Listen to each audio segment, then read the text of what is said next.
So ఇప్పుడు next step ఏముంటుంది sir? ఒకవేళ ఆమెకి అక్కడ డిస్క్వాలిఫై అయిపోయి ఇంకా అవకాశం లేదన్నప్పుడు సో ఆమె నెక్స్ట్ ఏ అవకాశం కోసం వెయిట్ చేయొచ్చు? ఎట్లా ఉంటుంది ఆమె కెరియర్? అంటే ఇక ఇప్పుడు కోర్టుకు వెళ్ళింది కాబట్టి ఈ సమస్య కోర్టులో వచ్చే తీర్పు వరకు వేచి ఉండవలసిన అవసరం ఉంది.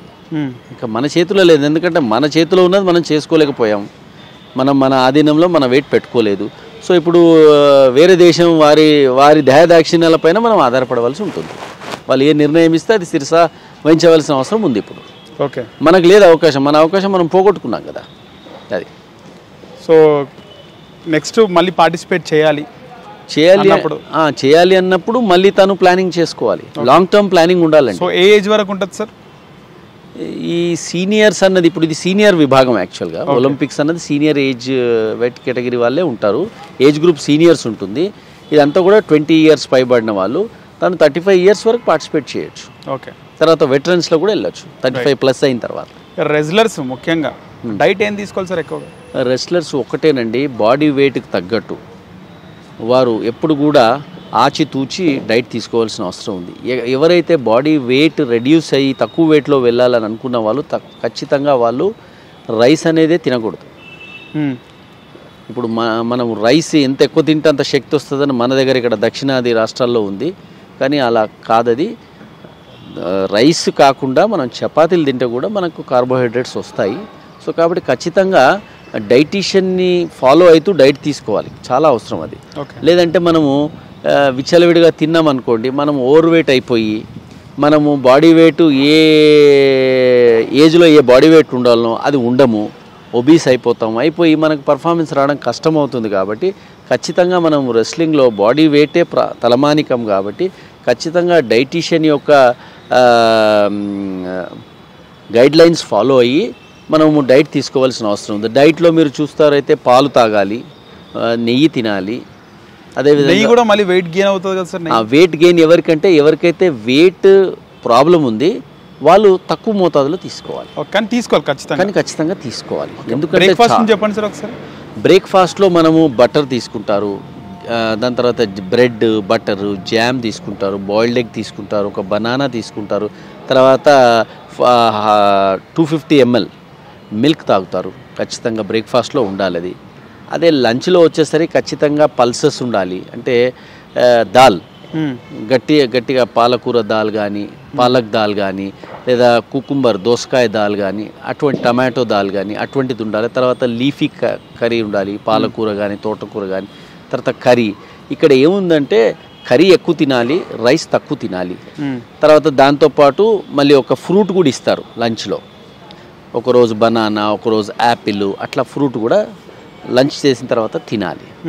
ఇంకా మళ్ళీ రాత్రికి వచ్చేసరికి, డిన్నర్కి వచ్చేసరికి, అంటే ఈ డిన్నర్ కంటే ముందు ప్రాక్టీస్ అయిన తర్వాత ఖచ్చితంగా బాదాం జ్యూస్ తాగాలి, 5 or 6 ఆ టైంకి ఫ్రూట్ జ్యూస్ తాగాలి ఖచ్చితంగా. దాని తర్వాత మళ్ళీ స్నానం చేసుకుని తర్వాత డిన్నర్కి వెళ్ళాలి. డిన్నర్కి వెళ్ళిన తర్వాత డిన్నర్లో ఖచ్చితంగా నాన్ వెజ్ తినవలసిన అవసరం ఉంది. ఓకే, నాన్ వెజ్ తినని వాళ్ళు ఏం చేయొచ్చు అంటే వెజిటేరియన్ కూడా తినొచ్చు. లైక్ పన్నీర్ తినాలి, మీల్ మేకర్ తినాలి, రాజ్మా తినాలి. ప్రోటీన్ ఫుడ్ బాగా ఉన్నది దీంట్లో ఉంటుంది, అది తినాలి వెజిటేరియన్ వాళ్ళకి. నాన్ వెజ్ వాళ్ళు ఖచ్చితంగా చికెన్, మటన్, ఫిష్ ఇది తినవలసిన అవసరం ఉంది.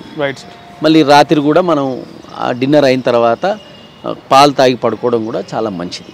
ఓకే, రైస్ తీసుకోవచ్చా సార్ డిన్నర్లో? డిన్నర్లో జనరల్గా ఏంటంటే రెస్లర్స్ చాలా తక్కువ రైస్ తినాలి. ఒక బౌల్, మన కర్రీ బౌల్ ఉంటుంది కదా, అంత రైసే తినాలి. ఎక్కువ మటుకు చపాతీలు తినే అలవాటు చేసుకోవాలి. ఓకే, చపాతీస్ ఉండాలి. రైస్ కన్నా కూడా చపాతీస్ తిన్నట్టయితే మనకు వెయిట్ కూడా కంట్రోల్లో ఉంటుంది. సో చపాతీ తింటాను బాగా, రైసు బాగా తింటానంటే ఇక వెయిట్ కంట్రోల్ దగ్గర మనకి ఇబ్బంది అవుతూ ఉంటుంది. సో ఖచ్చితంగా మన బాడీ వెయిట్కి తగ్గట్టు మనం డైట్ తీసుకోవాలి. మార్నింగ్ లేవడం సార్, లెగడము ఖచ్చితంగా 5 వరకు లెగాలి. 5కి లేచి మనం 6 కల్లా గ్రౌండ్లో ఉండాలి. ఉదయం 6 నుంచి 9 వరకు వర్కౌట్ ఉంటుంది. మళ్ళీ తర్వాత సాయంత్రం 4 నుంచి 7 వరకు వర్కౌట్ ఉంటుంది. ఓకే, తర్వాత స్కూల్కి వెళ్ళే వాళ్ళు స్కూల్కి వెళ్తారు. రెజ్లింగ్ ప్రాక్టీసే సార్? రెజ్లింగ్ ప్రాక్టీసే, ట్రైనింగ్ అదే. కోచ్ షెడ్యూల్ ఇస్తాడు, ఆ షెడ్యూల్ ప్రకారంగా వాళ్ళు చేస్తూ వెళ్ళాలి. ఓకే, సో ఈ విధంగా ఫాలో అవుతేనే ఖచ్చితంగా మనకు రిజల్ట్ వస్తుంది, లేదంటే కష్టం. ఓకే, అది. చాలా వరకు పోటీ చేయకుండా వాళ్ళు రెజ్లింగ్ చేయడము, అంటే ఒక ఇంటర్మీడియట్ డిగ్రీ వరకు, ఆ తర్వాత జాబ్లెస్ ఎట్లా అవుతూ ఉంటారు స్పోర్ట్స్ కోటాలో. అది ఎలా ఉంటుంది సార్? జనరల్గా పోటీ పడకుండా ఎవరికి కూడా జాబులు రావు, స్పోర్ట్స్ కోటా రాదు, అది ఇవ్వరు.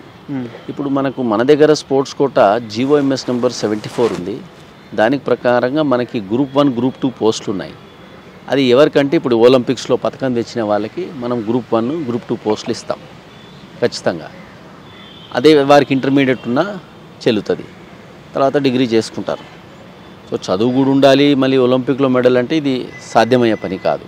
సో ఖచ్చితంగా GOMS నెంబర్ 74 ప్రకారము గ్రూప్ 1 గ్రూప్ 2 పోస్టులు ఖచ్చితంగా ఒలింపిక్స్ కానీ, వరల్డ్ ఛాంపియన్షిప్ కానీ, ఏషియన్ గేమ్స్ కానీ, ఏషియన్ ఛాంపియన్షిప్ కానీ ఇటువంటి పోటీలలో మనకు పథకాలు తెచ్చినట్టయితే, ఖచ్చితంగా మనకు పథకాలు లేదా పాల్గొన్నట్టయితే మనకు గ్రూప్ 1 గ్రూప్ 2కి అవకాశం ఉంటుంది జాబ్కి. ఓకే, మనము ఉదాహరణ PV సింధుకి మనం గ్రూప్ 1 పోస్ట్ ఇచ్చాము. ఎలా ఇచ్చాము? ఏపీ వాళ్ళు ఇచ్చారు, ఏపీ ప్రభుత్వం ఇచ్చింది. ఒలింపిక్స్లో అలాట్ చేశారు, ఒలింపిక్స్లో పాల్గొని పథకం తెచ్చింది కాబట్టి తనకు ఖచ్చితంగా ఇచ్చారు. అదేవిధంగా ఇప్పుడు కూడా మన ప్రభుత్వం, ఇప్పుడు వచ్చినటువంటి కాంగ్రెస్ ప్రభుత్వం కూడా మొన్న ఇటీవలే అసెంబ్లీలో ఇది రెజల్యూషన్ పాస్ చేశారు. ఏమనంటే మనము క్రికెటర్ ఎవరైతే ఉన్నారో అతనికి, మళ్ళీ నిఖత్ జరీన్కి, మొహమ్మద్ సిరాజ్ కూడా గ్రూప్ 1 పోస్ట్ ఇవ్వాలి.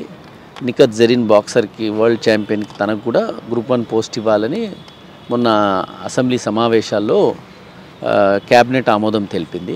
అది చూడాలి మరి, అదొక మంచి శుభ పరిణామం. ఎందుకంటే ఇట్లా క్రీడాకారులను ప్రోత్సహించినట్టయితే రాబోయే రోజులలో మన దగ్గర కూడా చక్కటి అంతర్జాతీయ క్రీడాకారులు రావచ్చు, మనకు కూడా పథకాలు రావచ్చు. రేపు మనం ఒలింపిక్స్లో కూడా భారతదేశంలో మన తెలంగాణ రాష్ట్రం నుంచి కూడా ఉండొచ్చు. ఓకే, ఇది కనుక ఖచ్చితంగా జాబ్ ఇచ్చినట్టయితే వాళ్ళకి ఇది మంచి శుభ పరిణామం. రైట్. ఏదైతే వినేష్ ఫోగాట్ విషయంలో జరిగినటువంటి ఆ పరిణామాన్ని నెక్స్ట్ అంటే ఉన్నటువంటి రెజ్లర్స్ ఏం నేర్చుకోవాలి సార్? ఒకటే నేర్చుకోవాలి, బాధ్యత నేర్చుకోవాలి. మన యొక్క బాధ్యత విస్మరించకూడదు. మనం ఒకటే ఆలోచించాలి, ఈరోజు మన కోసం మనం చేయడం లేదు, మనం దేశం కోసము పాటుపడాలి. దేశము మన వైపు చూస్తుంది, దేశము, మన రాష్ట్రము, మన తల్లిదండ్రులు వీరందరూ కూడా మన పైన జవాబుదారీగా ఉన్నాం కాబట్టి వాళ్ళందరికీ మనము ఖచ్చితంగా మనం జవాబుదారీతనంతో బాధ్యతగా ఉండి మనం ఇది చేయాలి స్పోర్ట్స్. ఎందుకంటే దేశభక్తిని చాటే వేదిక ఏదైతే ఉందంటే ఒకటి క్రీడలు. సో క్రీడలు దేశభక్తిని చాటుతుంది కాబట్టి ఖచ్చితంగా క్రీడాకారుడు బాధ్యతగా మెలగాలి. ఎప్పుడు కూడా మనం రాష్ట్రానికి, మన దేశానికి పథకం తెచ్చే బాధ్యత తన భుజస్కంధాలపైన ఉంటుంది కాబట్టి ఖచ్చితంగా బాధ్యతగా మెలిగినట్టయితే ఖచ్చితంగా దేశానికి అతను వన్నె తెచ్చే అవకాశం ఉంటుంది. రైట్ సార్, ధన్యవాదాలు. రైట్.